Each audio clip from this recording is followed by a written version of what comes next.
Imagine this. A young mother fighting a brave battle against cancer, sharing her journey with the world. People admired her courage, supported her financially, and sent her messages of hope. But what if I told you it was all a lie? Amanda Riley's story is one of the most shocking cases of online fraud. She built her entire online presence on a fabricated illness, manipulating the emotions of thousands. How did she do it? And why? Let's dive into the dark world of Scamanda. Amanda Riley seemed like an ordinary woman, a mother, a wife, and a blogger. But in 2014, her life took a dramatic turn when she started sharing her battle with cancer online. Her blog, filled with emotional posts and heartbreaking photos, quickly gained a massive following. People admired her strength and donated money to support her treatment. But was everything as it seemed? Amanda Riley was a master storyteller. She created an entire online persona around her supposed fight against cancer. Her blog was filled with emotional updates about her chemotherapy sessions, her struggles with pain, and her hopes for recovery. She shared photos of herself in hospital beds, wearing headscarves and looking frail. Her followers were moved by her courage and sent her thousands of dollars in donations. But behind the scenes, there was no cancer, no chemotherapy, no hospital visits.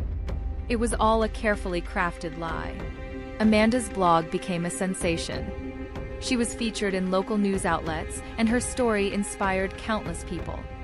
But as her fame grew, so did the inconsistencies in her story. Some followers began to notice odd details, like how she never shared specific medical records or why her treatment seemed to drag on without any clear progress.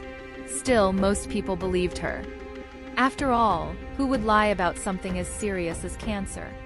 As Amanda's blog grew in popularity, some people began to notice inconsistencies in her story. Questions started to arise, and the first cracks in her carefully constructed lie began to show. But how did it all unravel? At first, Amanda's followers were completely devoted. They sent her messages of support, donated money, and shared her story far and wide. But over time, some people started to notice things that didn't add up. For example, Amanda would post photos of herself in a hospital bed, but the details in the background didn't match any known medical facilities. She claimed to be undergoing aggressive chemotherapy, but her appearance didn't change in ways that would be expected from such treatment. One of the biggest red flags was the lack of medical documentation. When followers asked for proof of her diagnosis or treatment, Amanda would either ignore the requests or provide vague excuses. Some people even reached out to the hospitals she mentioned, only to find out that she had never been a patient there. The turning point came in 2016, when an anonymous tipster came forward. This person claimed to have evidence that Amanda was faking her illness. The tipster shared screenshots of private messages and financial records that exposed Amanda's lies. Suddenly, the online community that had once supported her turned against her. People were outraged, and the truth about Amanda Riley began to spread like wildfire. When the truth about Amanda Riley's deception was finally revealed, it sent shockwaves through the online community. People who had supported her for years felt betrayed, and Amanda's carefully constructed world began to collapse. But how did it all unfold? In 2016, the anonymous tipster's evidence began to circulate online. Screenshots of private messages, financial records, and even conversations with Amanda herself exposed her lies. The online community that had once rallied around her was now in an uproar. People who had donated money, sent gifts, and shared her story felt deeply betrayed. Comments on her blog turned from supportive to angry, with many demanding answers. Amanda initially tried to defend herself, claiming that the accusations were false and that she was being targeted by trolls. But as more evidence emerged, her excuses fell flat. News outlets picked up the story, and headlines like "Blogger Fakes Cancer for Money" began to spread. Amanda's blog, once a source of inspiration, was now a symbol of deception. The backlash was swift and severe. Amanda's social media accounts were flooded with angry messages, and her blog was taken down. People who had once admired her now felt a deep sense of betrayal. Some even took legal action, demanding their donations back. Amanda's life, which had been built on lies, was crumbling around her. Amanda Riley's deception shocked the world, but it also left many people wondering, why did she do it? What could drive someone to fake a serious illness and manipulate the emotions of thousands of people? Let's take a closer look at the possible motives behind her actions. At first glance, Amanda's actions seem almost incomprehensible. How could someone lie about something as serious as cancer? But when we dig deeper, a few possible motives emerge. One of the most obvious reasons is financial gain.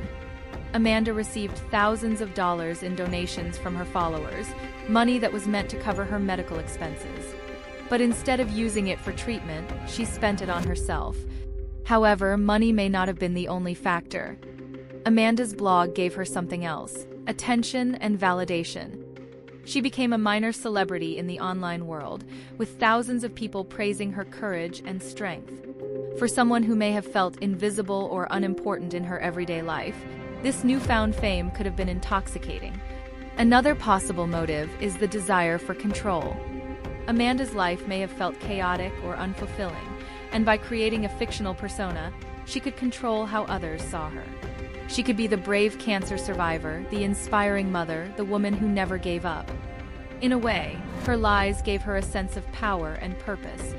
Of course, none of this excuses her actions. Amanda's deception hurt countless people, and the emotional toll on her followers was immense. But understanding her motives can help us see the bigger picture: how the internet can be both a platform for connection and a tool for manipulation. Amanda Riley's lies had far-reaching consequences, not just for her, but for everyone who believed in her. In this chapter, we'll explore the fallout from her deception and what we can learn from this shocking story. After the truth about Amanda's lies came to light, the consequences were swift and severe. Her blog was taken down, her social media accounts were deactivated, and she faced legal action from people who had donated money to her. Many of her followers felt deeply betrayed, and some even struggled with feelings of guilt for having been fooled. Amanda's case also sparked a broader conversation about trust in the digital age. How can we know if someone is telling the truth online? What responsibility do we have to verify the stories we hear? Amanda's story is a cautionary tale, reminding us that not everything we see on the internet is real. But perhaps the most important lesson from Amanda's story is the power of empathy. Her followers were moved to help her because they genuinely cared. While Amanda exploited that empathy, it's important to remember that kindness and compassion are not weaknesses. Instead, we need to be more vigilant and critical of the information we consume, while still holding on to our humanity.